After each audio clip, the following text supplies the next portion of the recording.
Bola yolg'on gapirsa nima qilish kerak? Har bir ota-ona hayotida bunday vaziyatga uchraydi. Farzandingiz biror narsani yashiryaptimi yoki haqiqatni o'zgartirib gapiryaptimi?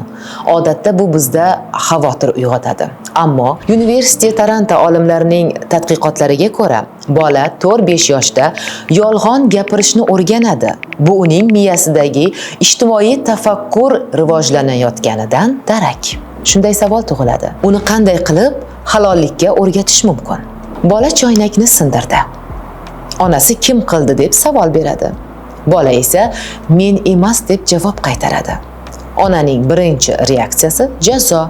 Ammo jazo bolaning yolg'onini kamaytirmaydi, aksincha, uni yanada yaxshiroq yashirishni o'rgatadi. Chunki bola jazodan emas, ishonchsizlikdan qo'rqadi.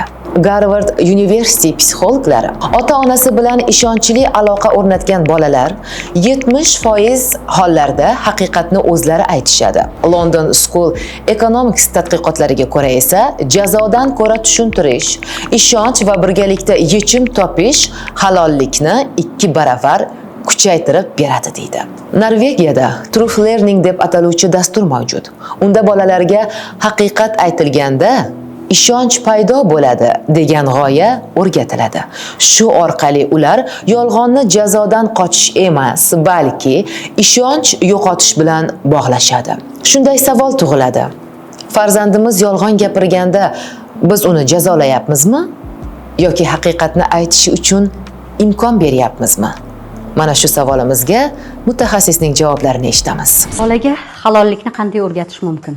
Hurmatli ota-onalar, bugun bolalar tarbiyasini juda muhim jihati hisoblanadi. Bu halollik bo'yicha birinchi navbatda ota-ona o'zi bolaga shaxsiy namuna ko'rsatish kerak. Halollik bu insonning eng oliy fazilati hisoblanadi. Farzandlarimizning har bir harakatida halollik, rostgo'ylik hamda ochiqlikni kuzatishimiz mumkin. Buning uchun albatta biz kattalar ularga shaxsiy namuna ko'rsatishimiz kerak. Halollik bu haqiqatni gapirish hisoblanadi. Shuningdek, boshqalarni maqtash yoki yolg'on gapirishdan tiyilish, o'z xatolarini tan olish qobiliyati ham bu halollik hisoblanadi. Hayotiy misol keltiradigan bo'lsak, farzandlarimiz maktabda birorta narsani noto'g'ri qilgan bo'lsa, uni darhol yashirmoqchi bo'lishadi. Ayrim bolalarimiz shu maktabda yoki bog'chada qilgan harakatini ota-onasidan, atrofdagilardan yashirmoqchi bo'ladi. O'shanda bolani o'shani tan olishga o'rgatishimiz kerak. O'shani ochiq, noo'rin harakat qilganini ochiq ayta olishga o'rgatishimiz kerak. Bunda albatta u halollikka o'rganadi, rostgo'ylikka o'rganadi. Demak, masalan, bitta bolacha uyida oynani sindirib qo'ydi. Ota-onasi kelib, buni nimaga sindirding deb uni jazolamasligi kerak. Bunaqa vaziyatda esa farzandi bilan birgalikda o'ylash kerak. Bu muammoni qanday qilib hal qilamiz? O'shandagina u halollikni qadrlashga, o'shani bolasi rost gapirganligi uchun, rostini aytganligi uchun uni rostgo'yligini qadrlash kerak. Albatta, mana shu jarayon unga halollikni o'rgatadi.